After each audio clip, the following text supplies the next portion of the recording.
Ayan, okay. Baka picture ko lumabas yun. Dali bro, dali. Picture na babas niya. Kaya may meow-meow nga, may kasama ka. Dali lang bro. Kailangan din Sa live lang maririnig ko. Pingin na lang. Mayroon ng mic. Kasi naririnig. Naririnig na siya sa live. Hello bro, sige try mo. I-click mo yung ano. Hello, testing. Yan. Ayun o. Wala ba sa ano? Wala Hey sa bro, go screen. ahead. Go ahead. Okay. Okay. Sige, salita ka na bro. They want to hear you. Anong message mo sa bayan? Tungkol, Pag nag-uusapan ngayon, ano ang masasabi ng tao sa ginawa sa yung suspension ng Congress? Pero ngayon, ang tanong, ano masasabi mo sa tao sa ginawa sa iyo sa Congress at ginawa ng Kongreso sa tao? okay. So regarding this, since sabi ko na lang sa mga previous interviews, bago ko lang na masasabi is, I think I plan my release yung mga nag-yes and no votes, yung mga yes votes and yung abstain votes. But afterwards, it's not just, since this case will set a precedent for all future cases, it will be up to history to decide how the people will look into the actions of the ethics committee and how the people will look into the actions of the congressmen who voted yes. Any questions? Any question? Pwede kayo magtanong. Kay Kiko. Kay Kiko. Ano? Sir, Ayan bro, may tanong dito para sa iyo. Sige po. tanong ko kanina, kung may hakbang ka bang magpasaklolo sa Supreme Court? Meron ka ba daw hakbang na magpasaklolo sa Supreme Court? Supreme Court. Well, pag-uusapan muna natin yan ng legal team ko, pero yung magiging case on siguro by 2027, 2028, so it will be a very long case. Pero check muna natin sa Supreme Court. So either way, hindi sila makapag-decision within the 2 months of suspension. So by the time it reaches the Supreme Court, balik na ako Congress. So for now, there's no plan for release to the Supreme Court. No plan. Anything? Malungkot kasi sa Congress. Wala. Malungkot daw sa Congress pag wala yung meow-meow. Walang piyam-piyam mo. Sige, go ahead. Para kay Hindi, pero okay naman Congressman. yung mag-take naman sila. Sige, go ahead. Hello, Kung Miao. Tanong ko lang po. Nakita na po natin yung numero sa Kongreso na ikaw po ay pinagkaisahan. So ang tanong ko po dito, itutuloy niyo pa rin po ba yung inyong pagpapile ng impeachment against ni Bongbong Marcos? Itutuloy mo pa rin daw ba yung pag-file ng impeachment kay BBM? Yung pagpa. Well, depende yun sa magiging legal response natin kasi nagkakaroon ng investigations doon. So whether or not the situation will change in the coming months. Okay. How about po yung ethics complaint niyo po kay Congressman Puno? Yung ethics complaint mo raw kay Puno, itutuloy mo ba? Committee. So, kahit naman labanan sila, it's still a matter of their voting. And hindi pa po makakakuha ng mga sanctions against Puno kasi sila pa rin yung majority sa Congress. Okay. Sige, last tapos. Sige lang bro, hindi lang. May next Last po, question. Congressman Kiko Barsaga, ano po yung komento nyo doon sa suporta na ibinigay ni Vice President Sara sa iyo? O pagkundina ni Vice President Sara sa suspension na ipinataw ng House of Crocs? Maraming salamat. Ano raw I'm ang... very thankful to Ay, go Vice ahead. President. Very thankful to Vice President Sara Duterte. And Ako nawala. Hindi na signal saya. Ay, ganda sana. Ayan bro, tuloy. Very thankful to VP. Okay ba? Tapos, yeah, go ahead. Yes, repeat. to Vice President, I'm very thankful to Vice President Sara and to all the congressmen and senators to support. May mga bloggers din at may mga and I'm thankful to all of them. Okay ba? Yeah, okay bro, we heard you. Isa pang tanong. Yes, Congressman, maaari mo bang ma-identify sa masang Pilipino yung 11 congressman na nag-abstain? At we would like to congratulate you at nais po namin kayong pasalamatan dahil napakalaking bagay po yung inyong naging partisipasyon sa pag-expose po ng korupsyon dahil mabibilang lamang po natin yung mga congressman na naninindigan po para labanan ito, especially may mga nababanggit na mas malalaking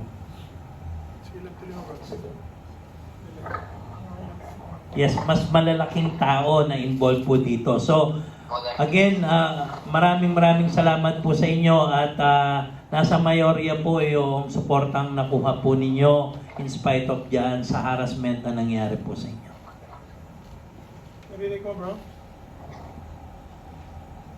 Salamat daw sa ginagawa mo at ang Pilipino at mayorya daw ay nasa likod mo sa harassment na ginagawa nila sa iyo. O ikaw ang nangaharas sa kanila? It goes both ways. Naka-video. Oo, naka-video. Sige, sino pa may tanong? May tanong kaya? May tanong po ako. Kasi lang nawawala. Hello? Okay. Bro, isa, ito pa, may tanong pa isa. Yung ating Okay, go. moderator. Kong Kiko, ano po yung pinakita po ninyo is being seen as a lot of people, especially yung mga Gen Z natin, as political courage.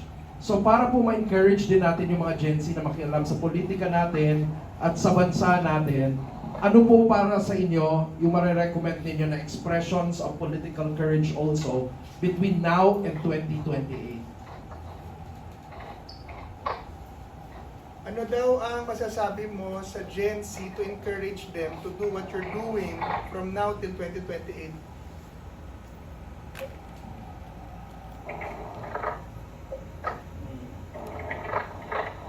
Kaya po? Po? Hello? Kita pa siya na pumunta yung connection. Kung ano yung tanong? Ano raw ang masasabi mo sa mga Gen Z na katulad mo to do and show the courage that you've been showing to encourage them? Okay. Well, yung courage and it all comes from within. So everyone has their own beliefs and everyone has their own threshold for courage where they will start to show those beliefs in response or even in the face of threats. Kaya regarding doon, makikita naman natin yung Gen Z na lalaban sila kung sakaling lumala yung sitwasyon. And habang lumala yung sitwasyon natin ngayon, in terms of corruption within the government, mas lalong dadami yung Gen Z na lalaban. So it's not something that we can force out of the Gen Z. Hindi natin sila mapipilit na labanan nila yung corruption sa gobyerno ngayon. Pero habang lumala yung sitwasyon, mas dadami yung lalaban. Not just the Gen Z, but all generations. Thank you. Hello? Yeah bro, we got you. Maraming... Pakita mo kami. Pero pa, ito ang ating mga panelists. Ito si Presidente at saka si Vice. May question din po yung panelist natin. Meron pa question panelist natin. Sino pa? Meow meow kong meow meow, ang question ko, sa tingin mo, sinadya ba nilang itaon ang suspension sa'yo para manahimik ka sa BICAM? Kasi BICAM season na ngayong December bago papasa na yung 2026 budget, and then sa January lalabas na ang panibagong budget. So sinadya ba nila ito na ipataw sa iyo yung suspension mo in time of the BICAM para manahimik ka? Yeah, you think tiniming daw yung suspension mo dahil sa BICAM hearing? Well, posible. Pero nakita naman natin kung ano yung nangyari dun sa yung sa initial budget hearings dun sa Congress, that we will possible holes that could be exploited there by corrupt politicians. So, generally speaking, they passed the largest education budget. So, posibleng doon manggagaling yung mga bagong corruption issues in the future. Kasi hindi na flood control ngayon eh. Sobrang halata na paggagawa sila ng flood control project. So, they can possibly make ghost classrooms or other ghost infrastructure projects within the education sector, which they allocated in the budget. Tapos yung sa funds for non-representatives, medyo tumaas din yun. Yung sa PTO funds, which are interpolated, there's also a possibility of corruption, which Congressman Marcoleta also stated during his interpellation of the PTO funds. So, regarding sa BICAP, there are already noticeable sources of corruption there. And whether or not I was there, whether or not I will be in the deliberation, may makita naman talaga ang taong bayan at ng mga may makita naman talaga ang mga members ng House of Representatives na magiging sources of issues doon sa proposed budget. Ayan, Kong Miao, on a light note naman, since suspended ka from Congress, ano ang balak mong gawin ngayong Pasko? I enjoy muna Christmas break. Actually, mas maganda nga yun. It's very busy time para sa amin, especially yung mga congressmen na very close sa LGU nila within the local government as well. Kasi madaming mga Christmas parties na kailangan natin puntahan. And then yung distribution of Christmas goods din, madaming kami ipapamigay ng mga Christmas goods. And then, siguro short breaks din during Christmas season. Spend time with family, spend time with my cat. Meow. Meow meow. Okay, we wish you a very happy Christmas despite what they have done. Nakita naman namin sa iyo no na talagang you take each day with lightheartedness despite your fighting corruption. And kami dito sa PDP, we just wish you a very happy Christmas. Huwag kang mag-alala, marami pong nakikipaglaban kasama sa iyo. Kong Miao, Thank you. Kong Miao, kahit na pinangangalandakan at pinagpipilitan ng gobyerno na ang 500 ay sapat na para sa ating Noche Buena, no? Masaya pa rin kami ngayong Pasko. Merry ang Christmas namin dahil may nanindigan sa aming congressman. Merry Christmas, Kong Miao! Merry Christmas. Meron ba? Oh, ito. Okay, thank you. Thank you po. Okay, maraming salamat po, Kong Miao. Okay, thank you. Thank you Okay, po. ingat bro. Ingat sa mga meow. Thank you. Yan, si Congressman Kiko Barsaga po yung nakapanayan Okay, by thank you so much. To close video this call. one, Thank you quick, po. probably 1 minute.